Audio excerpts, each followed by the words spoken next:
সকলকে সুস্বাগতম।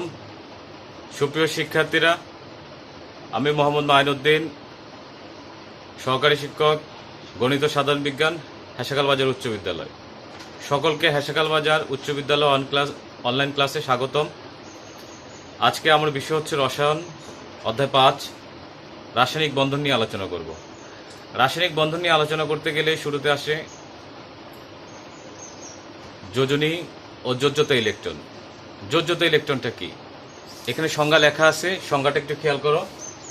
কোনো মৌলের ইলেকট্রন বিন্যাসের সর্বশেষ কক্ষপথে যে ইলেকট্রন বা ইলেকট্রন সমূহ থাকে তার সংখ্যাকে যোজ্যতা ইলেকট্রন বলে। তার মানে বোঝা যাচ্ছে যে সর্বশেষ কক্ষপথে যতগুলি ইলেকট্রন থাকবে মৌলের, সেটা হচ্ছে যোজ্যতা ইলেকট্রন। লক্ষ্য করি সোডিয়ামের যোজ্যতা ইলেকট্রনটা কত। সোডিয়ামে ইলেকট্রন বিন্যাস করলাম, সোডিয়ামে ইলেকট্রন বিন্যাস করার পরে সর্বশেষ কক্ষপথে যতগুলি ইলেকট্রন, সেটা হচ্ছে তার যোজ্যতা ইলেকট্রন। তাহলে সোডিয়ামের সর্বশেষ কক্ষপথে ইলেকট্রন সংখ্যা হচ্ছে 1, তাহলে যোজ্যতা ইলেকট্রন 1। এখন যোজনীটা কি সেটা একটু খেয়াল করি।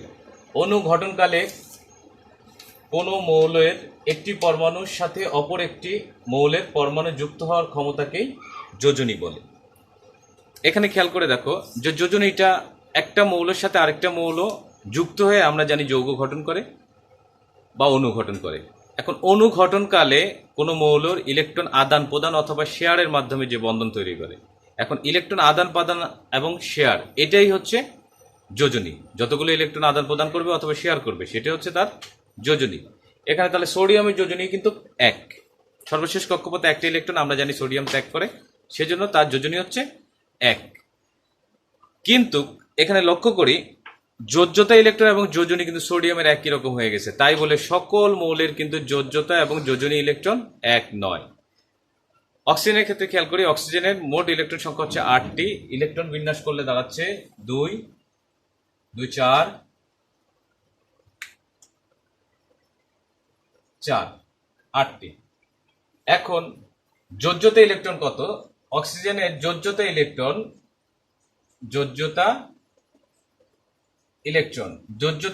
দাঁড়াচ্ছে কত? 6, 4টা আর 2টা, কয়টা? 6টা। কিন্তু যোজনী হচ্ছে, আমরা জানি অক্সিজেন যোজনী হচ্ছে 2, কারণ সে কি 2টা ইলেকট্রন গ্রহণ করবে। তার মানে বোঝা যাচ্ছে যে যোজ্যতা ইলেকট্রন এবং যোজনী 1 নয়। লক্ষ্য করো শিক্ষার্থীরা, মূলত আমরা যে ইলেকট্রন বিন্যাসটা করছি, ইলেকট্রন কনফিগারেশনে অনেকেই তোমরা বলছো যে ইলেকট্রন কনফিগারেশনে আমাদের জানি যে SPDF এই 4টা উপশক্তি স্তর আছে। এই অরবিটালের শক্তি ক্রমটা নিয়ে ইলেকট্রন বিন্যাস করার সময় কিন্তু শক্তি ক্রম অনুসারে সাজাতে হয়। এই সাজাতে যে অনেকে একটা ভুল করে, যে কোনটা S আসবে কোনটা P আসবে এটা মনে থাকে না। সেজন্য একটা টেকনিক তোমাদেরকে বলে দিই। কারণ হচ্ছে যোজনী নির্ণয় করতে গেলে তোমার এই ইলেকট্রন বিন্যাসটা খুব ভালোভাবে জানতে হবে, কারণ ইলেকট্রন বিন্যাস করেই মৌলের যোজনী নির্ণয় করা সম্ভব। খেয়াল করে দেখো, আমরা জানি যে S এর মধ্যে ইলেকট্রন থাকতে পারে 2টা, P এর মধ্যে থাকতে পারে কয়টা? 6টা, D তে থাকতে পারে 10টা, F এ থাকতে পারে 14টা।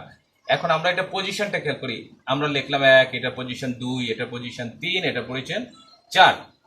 এখন কিভাবে ইলেকট্রন বিন্যাসটা আমরা শক্তি ক্রম অনুসারে সাজাবো? S দেখছি আমরা, S প্রথমে শুরুতে লিখবো S, এরপরে S, এরপরে কিছু আছে নাই S, আমরা সবসময় বাম দিকে যাব। এরপরে সংখ্যাটা কত? P, তাহলে P এর পরে কত আছে? S, এটা আমরা 2 বার লিখবো P S। এরপরে দেখো D, শুরুতে হচ্ছে D, তাহলে আমরা কোথায় যাব? বামে যাব, অর্ডারটা হচ্ছে আমাদের বামে। তাহলে D P S প্রত্যেকবারে আমরা লিখবো কয়বার? 2 বার D P S। এর পরবর্তীতে অর্ডারটা হচ্ছে F, তাহলে F D P S, এটাও লিখবো আমরা 2 বার F D P S। এখন আমরা শুরু, এখানে এসটা কত দিয়ে শুরু হচ্ছে? 1, তাহলে আমরা এবার কাউন্ট করতে থাকি S কয়টা আছে এখানে টোটাল? 1, 2, এখানে 3, 4, 5, 6, 7, 8। এরপরে খেয়াল করে দেখো P শুরু হচ্ছে কত থেকে? 2, তাহলে 2, তারপর হচ্ছে 3, 2 এর পরে হচ্ছে 3, তারপর 4, 5, 6, 7। এরপরে দেখো ডি শুরু হচ্ছে কত থেকে? 3 থেকে। তাহলে আমরা দেখবো ডি অরবিটালটা কোথায় আছে? এখানে আছে, এখানে শুরু 3, 3। তারপরে হচ্ছে ডি তে আমরা যাব 4, আর ডি আছে এখানে 5, একটা আছে 6। এরপরে আমরা যাই ডি আর তো নেই, এফ। এফ কোথা থেকে? 4 থেকে শুরু। এফ খেয়াল করো 4, এখানে হচ্ছে 5। এ দেখো এখানে কিন্তু শক্তির ক্রমটা কিন্তু হয়ে গেছে, কারণ হচ্ছে প্রথমটা হচ্ছে 1s, তারপর হচ্ছে 2s, তারপরে হচ্ছে এখান থেকে, মানে এভাবে তুমি, এটা হচ্ছে শক্তির ক্রম। আমাদের বইতে যেভাবে দেয়া আছে, মনে করো যে 1s2, তারপর হচ্ছে 2s2, 2p, এভাবে দেয়া আছে, ঠিক আছে। এখানে দেখা যায় একটা সমস্যা তৈরি হয়, তুমি যদি এভাবে তৈরি করে নাও, এটা কিন্তু পাশাপাশি চলে গেছে। এটা করে দিলাম মৌলের ইলেকট্রন বিন্যাসের জন্য। এখন আসো যোজনী। যোজনী মনে রাখার জন্য কিছু টেকনিক সবাই অবলম্বন করে, এক একজনে এক এক ধরনের টেকনিক ব্যবহার করে। আমরা পর্যায় সারণীর যদি 20টা মৌল সরাসরি সাজাই, তাহলে আসে হলো এরকম। এখন এই পর্যায় সারণীর 20টা মৌল তোমার যদি মনে থাকে, তাহলে এখান থেকেও যোজনী নির্ণয় করা, এই 20টা মৌলের যোজনী নির্ণয় করা খুবই সোজা। খেয়াল করে দেখো, আমরা জানি যে 18তম গ্রুপে যে মৌলগুলোর অবস্থান, তাদের যোজনী হচ্ছে 0, কারণ হচ্ছে এরা নিষ্ক্রিয় গ্যাস, এরা কোনো আদান প্রদানও করে না, শেয়ার করে না। তাহলে দেখি হিলিয়াম, এটা হচ্ছে 0। আমরা উপরের দিকে যত যাব 1, নিচে আবার আসবো, দেখো 1, 2, 3, 4, 4-এর পরে আমরা এরপরে আবার পুনরাবৃত্তি করব 3 থেকে, 3, 2, 1, তারপরে 0, আবার 1, 2, 3, 4, 3, 2, 1, 0, 1, 2। খেয়াল করে দেখো সুন্দরভাবে কিন্তু যোজনীগুলো সব মিলে গেল। এটা হচ্ছে একটা টেকনিক। আরেকটা টেকনিক হচ্ছে ছন্দে ছন্দে মনে রাখার জন্য।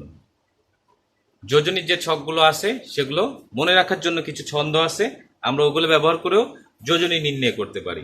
সেই ক্ষেত্রে খেয়াল করো, যোজনী 1, যোজনী 1-এ আমরা মনে রাখবো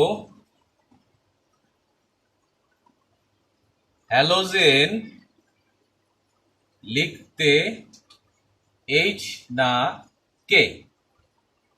হ্যালোজেন মানে হ্যালোজেনের যে মৌলগুলো আছে, হ্যালোজেনের মৌলগুলো লিখে দিই আমরা, ফ্লোরিন, ক্লোরিন, ব্রোমিন, আয়োডিন। লিখতে এটা কিছু লাগবে না, এইচ, এন এ মানে সোডিয়াম, পটাশিয়াম। লক্ষ্য করে দেখো এখানে যে মৌলগুলো আমরা পেয়ে গেছি, এগুলো সবার যোজনী হচ্ছে 1। আরেকটা বিষয় খেয়াল করো, মুদ্রা ধাতু,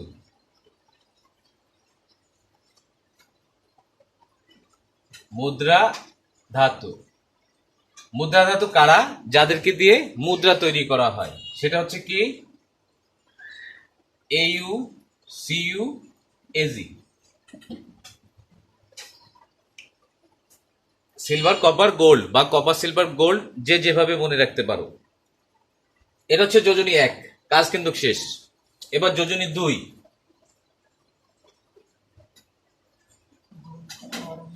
যোজনী 2 খেয়াল করে দেখো,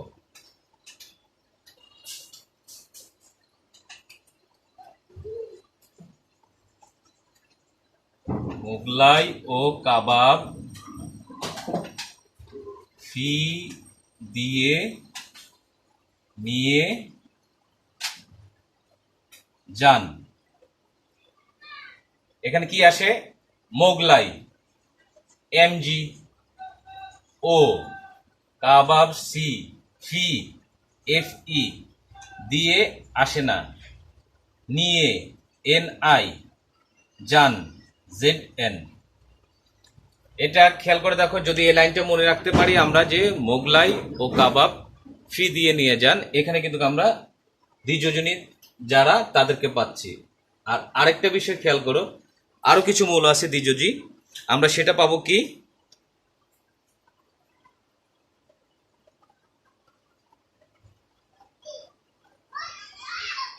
SSC তে হায়ার গ্রেড পাবে। এখন আমরা খেয়াল করি S সালফার, SC তে নাই হায়ার গ্রেড, HG পাবে PB। দ্বিযোজীর মৌল কিন্তু আমাদের শেষ। এখন এই যে লাইনটা লিখলাম, এখানে কিন্তু আমাদের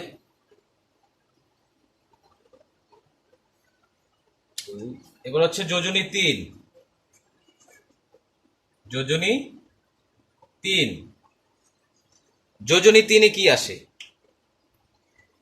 একটা লাইন মনে রাখলেই শেষ।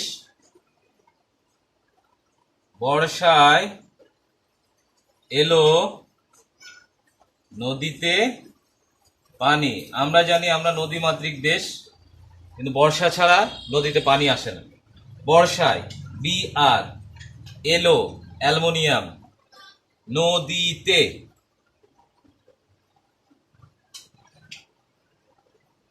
N, পানি P।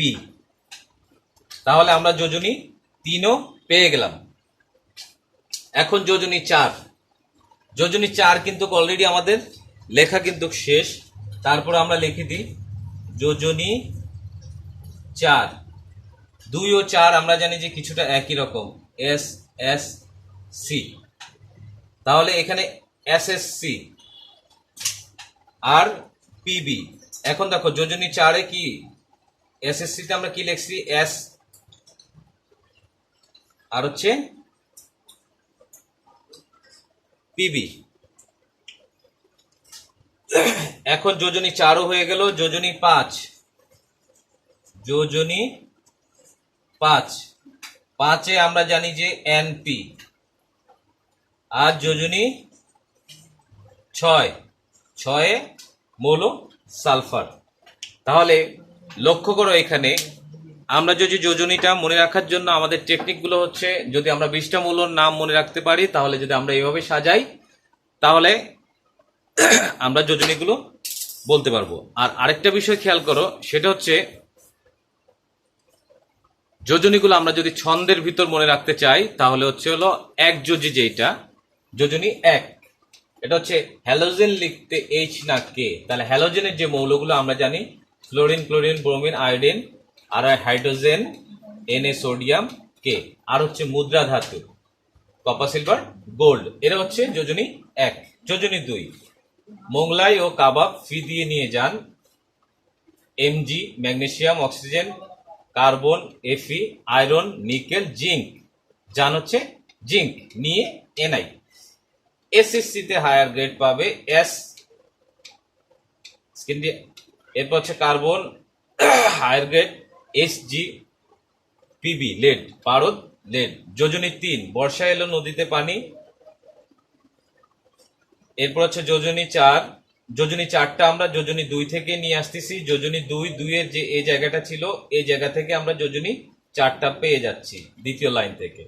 যোজনী 5-এ হচ্ছে নাইট্রোজেন ও ফসফরাস।